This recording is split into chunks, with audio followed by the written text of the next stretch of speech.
My fiancé's friends joked at dinner, "Don't worry, she's got a backup plan if you mess up." While she laughed and nodded. I smiled. Smart planning. Then I went home and researched prenup attorneys. When I presented her with a prenup that protected everything I owned, she realized her backup plan had nothing to back up to. I, 32 male, was cutting into an overpriced steak when my fiancé's 29 best friend dropped the bomb that ended my engagement. We were at dinner with her 3 closest friends, the loud ones who constantly post if he wanted to, he would, memes, and call each other queen. Wedding was supposed to be next summer. I own my house outright, bought it 6 years ago for 220K, now worth about 380 Qley. I'm a mechanical engineer making good money. She works in marketing, pulls in maybe 52 Qley. Her friend who just finalized her divorce was going on about her settlement. Real estate agent, always bragging. Girl, I cleaned up, got the condo, half his 401K, and spousal support. My lawyer was a pit bull. Everyone laughed.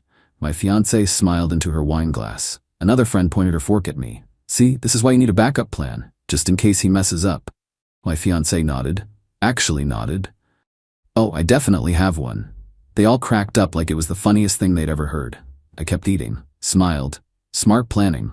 But my brain was doing calculations. My house, bought 6 years before I met her. My retirement accounts, built since I was 23. My savings, my paid-off car. My inheritance from my grandfather sitting in a separate account, 78 Qley, all mine before she existed in my life. And she had a backup plan.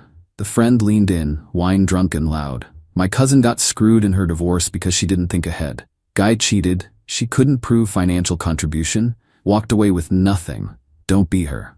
Trust me, my fiancé said, I'm not walking away empty-handed if things go south. More laughing, more toasting, I smiled wider. Good thinking. Drove home. She was tipsy, happy, talking about wedding flowers. I made appropriate noises. Inside, I was ice cold. Next morning, I called in sick to work. Spent the entire day researching family law attorneys. Update 1, consultations with 3 different attorneys over the next week. All said basically the same thing, but the third one, this sharp woman in her 50s, laid it out best. Everything you earned or bought before marriage is separate property. The house, the inheritance, the retirement accounts you built before you met her, all separate. The problem is commingling. If she moves in, pays utilities, contributes to household expenses, she might argue she's entitled to appreciation or equity. A prenup shuts that down. How ironclad can we make it? Very. As long as it's done right, she needs independent counsel. Can't be signed under duress. At least 60 days before the wedding, 90 to be safe. What can I protect? Everything you want. Your house stays yours. Any appreciation, yours. Inheritance, yours. Retirement accounts built before marriage, yours. We specify separate accounts during marriage. No alimony unless the marriage hits 15 years. We can even add an infidelity clause. If either party cheats, they forfeit claims to the other's separate property. Make it bulletproof. Cost me $3,800 up front. Best money I ever spent. The prenup was 12 pages. Covered everything. My house, my money, my assets. All protected. Anything we bought together during marriage would be split fairly. But what was mine before her, stayed mine after her. I brought it up casually over dinner at home. Made her favorite, chicken marsala. Hey, been thinking about something. She looked up. What? Remember your friends joking about backup plans? She laughed. Oh God, they're so dramatic. You're not still thinking about that? Actually, yeah. Got me thinking we should do a prenup. Keep everything clean. Her smile died. A prenup? Yep. You've got your backup plan. I should probably have some protection too. I was kidding about that. Were you? Because you said you'd thought it through, and you weren't walking away empty-handed. That doesn't sound like kidding. Silence. You're serious right now. Dead serious. She put her fork down. This is, wow, we're planning a wedding and you're planning a divorce. I'm planning for the possibility that your backup plan becomes necessary. Seems fair. I can't believe this. You don't trust me. I don't trust the woman who openly admitted to having a plan for when I mess up. Yeah. That was a joke. Then signing a prenup that protects what I already owned before you showed up should be easy.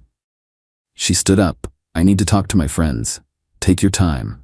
She left. My phone started exploding almost immediately. Her friends in the group chat, red flag behavior. He's controlling you. This is financial abuse. I left the group chat, poured a drink, waited. She came home late. I was reading in bed. My friends think you're manipulating me. Your friends aren't marrying me. This prenup is insulting. Reading it or just reacting? I'll get a lawyer to look at it. Good idea. I'll pay for the consultation. She stared at me. Why are you being like this? Like what? Like a guy who heard his fiancée admit she's got a plan to take his stuff if things don't work out. Weird, that bothers me, right? You're twisting my words. I'm repeating them. Sign or don't. But there's no wedding without it. Her face went white. You'd call off the wedding over this. You'd refuse to sign paperwork that protects property I owned for 6 years before we met? One of us is calling it off. Choose. She went to her lawyer consultation. Came back furious. Your prenup is insane. How so? It basically says I get nothing. It says you keep what's yours, I keep what's mine, and we split anything we build together. That's fair. Your house is worth $380, which I bought 6 years before I met you and paid off myself. Why would you get half? Because I'll be living there, contributing. Living there rent-free because there's no mortgage. You're welcome to contribute to utilities and groceries, which we'll split, but the house stays mine. That's not how marriage works. It's how this marriage works, or there is no marriage. She tried tears next. Baby, this makes me feel like you think I'm a gold digger. I don't think you're a gold digger. I think you're someone who admitted to planning for the divorce before the wedding. I'm just making sure your plan doesn't include my house. I was joking. Sign the prenup and prove it. She called her mom. Her mom called me, screaming, "You're destroying my daughter. She's devastated." She can be devastated with a signed prenup or single. Her choice. How dare you? She loves you. Great, then she'll have no problem signing paperwork that protects what I owned before I loved her. Click. The next few weeks, she tried everything. Crying, yelling, silent treatment, suddenly being super affectionate and suggesting we forget about all this. I didn't budge. Then she played her real card.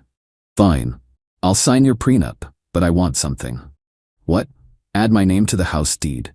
Prove you're actually committed to this marriage. I laughed, out loud. Absolutely not. Why not? Because the prenup explicitly protects my house as separate property. Adding you to the deed contradicts that. Then I'm not signing. Then there's no wedding. Your choice. You're throwing away 2 years over paperwork? You're walking away from marriage because you can't have my house in a divorce. Really makes me wonder what your backup plan was. Her face went red. Gotcha. She left. Stayed with her friend for days. Came back with a new lawyer.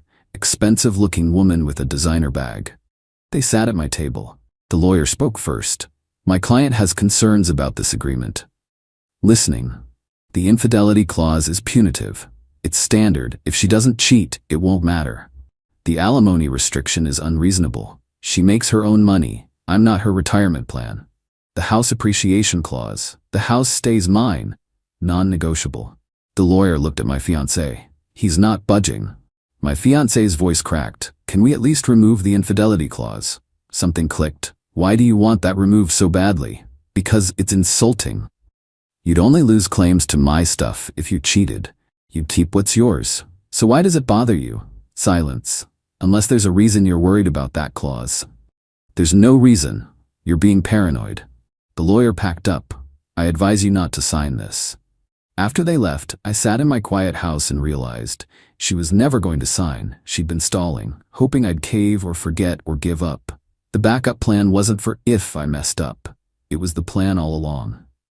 Update 2. I canceled the wedding the next day. Venue, lost $2,000. Caterer, $800. Photographer, florist, DJ, total about $4,500 in deposits gone.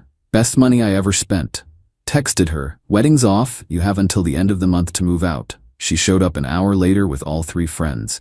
Came in like some kind of intervention squad. You can't just cancel. Already did. We need to talk about this. No, we don't. She refused the prenup. No prenup, no wedding. No wedding, no reason to live in my house. My now ex-fiancé was crying. Please forget the prenup. We can work this out.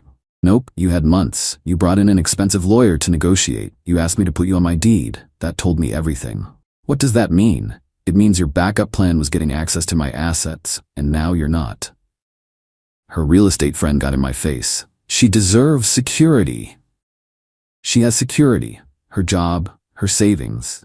What she doesn't deserve is my house that I paid for 6 years before I met her. That's not how marriage works. It's not how this marriage was going to work, but now there is no marriage. My ex tried again. Baby, I'll sign whatever you want. Please. Too late. You showed me exactly who you are. You don't want a partner. You want a pension plan. That's not true. Then why did you ask to be on the deed? Why did your lawyer try to kill the infidelity clause? Why refuse to sign something that literally just protects what was mine before you? Crickets. Yeah, you've got 3 weeks. I physically walked them to the door and closed it. My phone exploded. Texts from her friends calling me every name. Her mom threatening legal action. Random relatives telling me I'm making a mistake. Blocked everyone except my own family. She tried showing up at my office. Security removed her. She actually called my boss claiming I was withholding her belongings. I'd already packed everything neatly in the garage. Then she hired another attorney. Sent a demand letter about illegal eviction. My lawyer laughed. She's a guest, no lease. You gave 30 days notice. They have nothing. The threat went away, but she wasn't done. She filed a police report claiming I'd stolen her jewelry. Cops showed up. I showed them texts where she confirmed taking all her jewelry when she left. They left. She tried to claim my car was partially hers because she'd paid for oil changes twice. My lawyer sent documentation that I'd owned the car for 8 years. That died too. She told people I'd been financially abusive during the relationship. I had bank statements showing we split everything 50-50. That narrative collapsed. Then her dad showed up. Big guy. Thought he'd intimidate me. You owe my daughter money for the wedding. I paid the deposits. She contributed 0. She owes me nothing. I owe her nothing. She gave up her apartment to move in. Her lease was ending. She moved in to save money, has lived here rent-free for 9 months. She's not owed compensation for that. You're trash. I'm trash who still owns his house. Get off my property. They took her stuff that day. She sobbed through the whole thing. I felt nothing. Started hearing things through mutual friends. She'd been keeping in touch with her ex-boyfriend during our engagement. Meeting for coffee. Just friends. Nothing physical, supposedly, but enough to explain why she wanted the infidelity clause gone. The backup plan wasn't just financial. She literally had a backup guy. Then came the final play. Her new attorney sent a letter claiming quantum meruit, basically arguing she was owed money for contributing to household maintenance during the relationship. My lawyer's response was beautiful. Itemized every utility bill split 50-50. Every grocery receipt split evenly. Asked what exactly she contributed that wasn't already compensated. Attached bank statements showing I'd paid for every date, every vacation, every nice dinner. Never heard back. Found out later she's living with her parents. Her friend group imploded after 2 of them started dating the same guy. Her expensive attorney dropped her when she couldn't pay. She sent one final message from a new number. I hope you're happy. You destroyed us over money. I replied, I protected myself from someone who admitted to having a backup plan. You destroyed us by having one. Blocked. My mom asked if I regretted it. Not even a little. My dad was more direct. Smart. She wanted your house, not you. Last week, she tried to friend request me on social media, with a long message attached about how she'd made mistakes and wants to talk. Ignored. Blocked. Found out through a friend that she's been telling people I tricked her with the prenup and manipulated her into refusing it so I could call off the wedding and keep her deposits. The deposits she never paid. The logic is insane. But it tracks. Woman who plans a backup plan before the wedding probably isn't great at accountability. I'm repainting the bedroom. She'd picked this awful beige, going with navy blue. My house, my rules. Someone asked if I'll ever get married. Maybe, but only to someone who doesn't need a backup plan. Someone who wants to build something together, not take what I already built. Until then, I'm good. Got my house, got my savings, got my inheritance untouched, got my retirement accounts protected, got my peace of mind, and I don't have a fiancée whose friends joke about her backup plan for taking my stuff. To anyone considering marriage, If they talk about backup plans, believe them. If they refuse a fair prenup, believe that too. If they try to get on your deed before the wedding, run. Your assets aren't their safety net. Your hard work isn't their retirement fund. Your house isn't their plan B. Get the prenup, and if they won't sign it, thank them for showing you who they are before it's too late. Best $4,500 in lost deposits I ever spent. The house is quiet, it's mine, and that's exactly how it should be.